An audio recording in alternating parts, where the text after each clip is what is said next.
কয়েকশো মানুষের ইফতার কিভাবে রান্না করলাম আজকে সেটিই দেখাবো। আসসালামু আলাইকুম, আমি এম এস শামু। 1 মিনিটে আমার গল্প বলার আজকে 4র্থ দিন।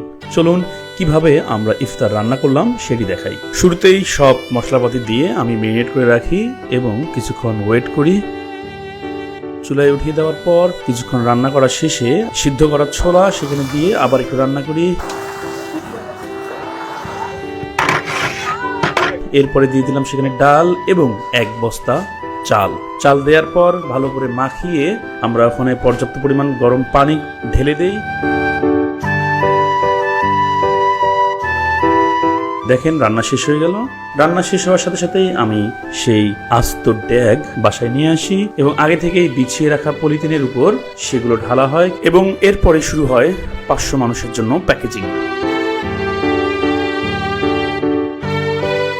কিছুক্ষণ ঠান্ডা করার পর আমি চলে যাই সেগুলো বিতরণ করতে। কেমন লাগলো জানাবেন।